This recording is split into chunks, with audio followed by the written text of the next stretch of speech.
And I would like to borrow from them. Thank you. Okay, cool. Now, actually, I think he's gonna go ahead and share. Yeah, here let's see. Yeah, so this drawing definitely sucks, but I did it on a PDF without like PDF Pro, you know? I understand. So it looks like I drew it with a highlighter tool because I did. But to me, this is the flow of value of GreySun Technologies. So there's three key players, which is the individual who has their phone, who probably has an alcoholic beverage, and then who has the GreyBand, the wearable breathalyzer. There's the internet and data, and then there's communities. There's like groups of people. And so it'll kind of be like arrows going back and forth. But to me, I see it as the flow of value is the user, when he uses the GreyBand, he sends, or he or she sends value to the internet in data storage.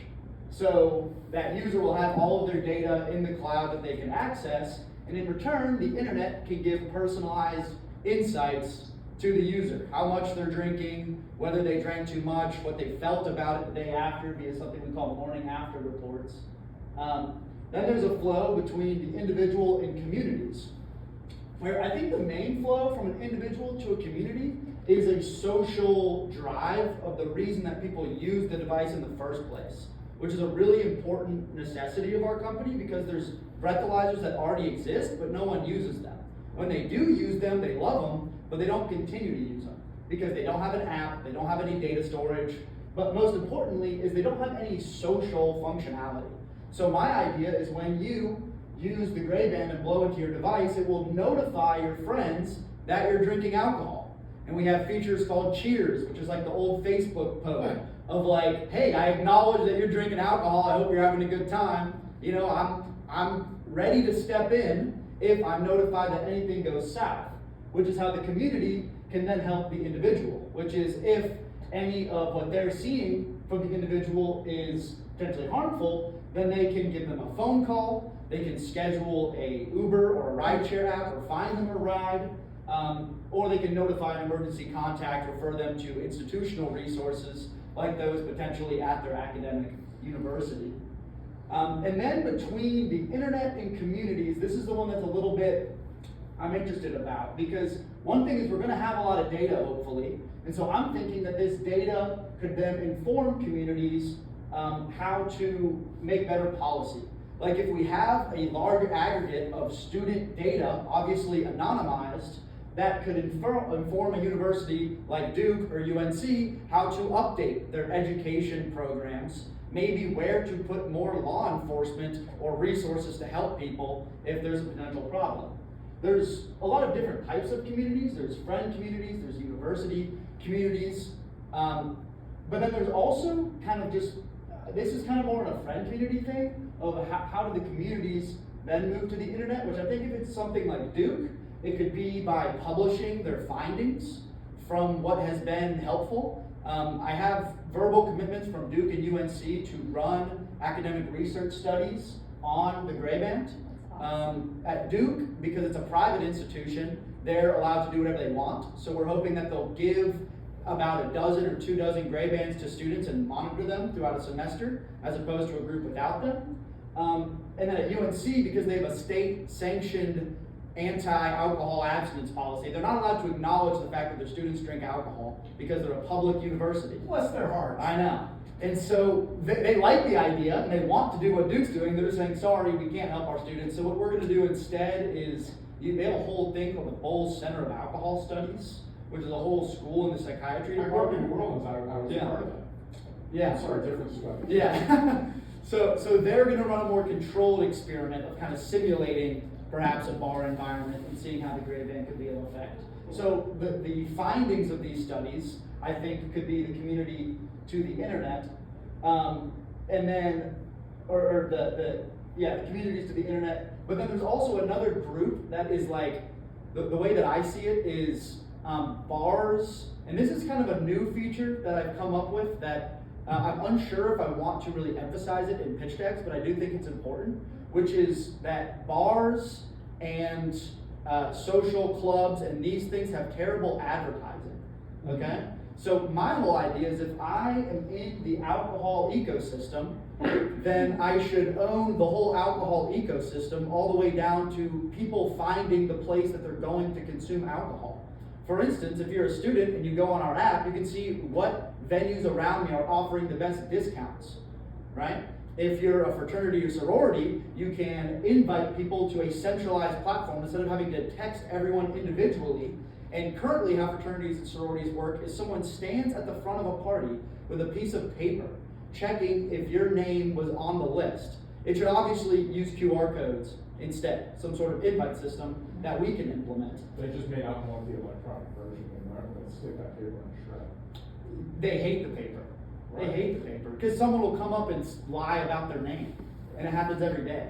But then what we can do is once we own the space of finding venues and organizing events, then we can make it more safe with safety notifications. At fraternity and sorority parties, the sober sisters can be notified if anyone gets overly intoxicated without having to notify the whole party, I'm going right? to help with papers. Exactly. So but the whole thing that I'm getting at with that whole, like, it's kind of hard to explain, is you have to frame it in a way that young adults will actually use it. Right. You know what I mean? We have to make it fun by saying, oh, it's easier with QR codes. You can send, texts and updates and see who else is going to the party and RSVP'd. But then we can implement the GreyBand in our solutions to make it more safe and, obviously iterate this in time as we learn from it. So that's my flow of value. I would not have necessarily thought about the Sober Sisters component, where, let's say, one of the sisters ends up where there is something that's put in a drink, Yeah. where this possibly detects that, and this possibly indicates where that Yeah. individual happens to be. So in our first version of the device, in our patent, we have date-rape drug detection and fentanyl detection, hopefully as a component of the band. Yeah. I'm thinking you either dip the drink on the band and it'll change color to let it know if it's been swiped, or you can unscrew the mouthpiece and dip it in the drink and see. Those are the two kind of form factors for that. But in the first version, because you want to start simple, Yeah. we're probably just going to have a feature that's like hold down this button for a set amount of time to notify your contacts automatically that you're in trouble. Okay. That would probably be the best way to do it right now, but always interested in more ideas. But yeah, just the flow of value. I think it's big picture. Questions, comments?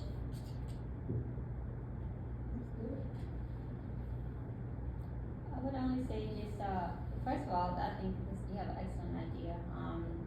But I guess the first question was, do you think that students would actually use it because it's almost like telling on yourself at the same time? Right, and that is like the most important thing to me, is framing it in a way that young adults want to use it. Yeah. Right, which is, to me, so when I went to Duke, I came up with this my freshman year. I brought a breathalyzer to every single college party I went to, okay, with a Google form.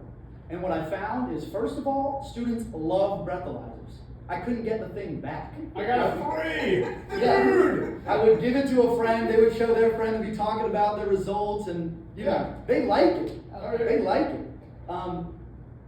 But then that's where we get into the social aspect of it, which is, social media. Why does that perform so well? People like sharing updates about their lives and being able to see what their friends are doing. I'm thinking, and this is, I have to balance the ethics of this, but the ability to take a photo, stamp it with your BAC when you took the photo, and share it to your friends. Right? Kids would love that. Now, does it incentivize people being really drunk in dangerous situations? Perhaps. And we'll see what happens if we release that feature. We gotta be careful with it. But yeah, we gotta make it fun. Yeah. We gotta make it fun. My only suggestion would be, and if I know you said it's, maybe I'm looking at it wrong, but where you have the student, and your target audience is only students or is for everybody? Well, my target user is my brother, right? The young adult who is new to drinking and uses it as a coping mechanism or as Got it. a social crutch. Got it. That's the person that we think needs it most, because 10 of them are dying every single day. Okay. So it's the top cause of preventable death in Got the it. United States. So that's our target user. Obviously, we want to sell it to everyone. It's not our target market because these students don't have any money. So our target market is the parents or the academic institution to provide it directly to the students, Yeah, the same or way the we give athletic out- department or the Greek organization. I'm sorry, the same way, I don't want to lose it though, the same way we give out like, Narcan. Yeah. I'm thinking about it that And, way. and I like That- to equate it to condoms. I see it as Yeah. safe sex. It doesn't Yes. incentivize, we're not promoting Yeah. sex, it just happens. Yeah. So let's make it safe. And I would just say So- for the people from the student coming down, if that could be like, if that's your community, I saw in my head like a picture of a mom where, you know, a picture of, the counselor, whomever, pictures of the people that, Yeah. that it goes to, so it I like makes it that. more visual, like. Yeah, family, friends, and You know how we just have that circle, organizations. yeah, for Yeah. Verizon, your family and friends group, similar to that, so it shows who the people are, you get to dictate who you Yeah. want to contact. And I know we've got 3 minutes until 1 o'clock, so we're gonna lose some folks. I've got a hard stop at 1:30. Yeah. Real quick, for this next session, and we'll come back in just a second. For this next, and Kevin, I'll come back to you for your comment in a second. For the next session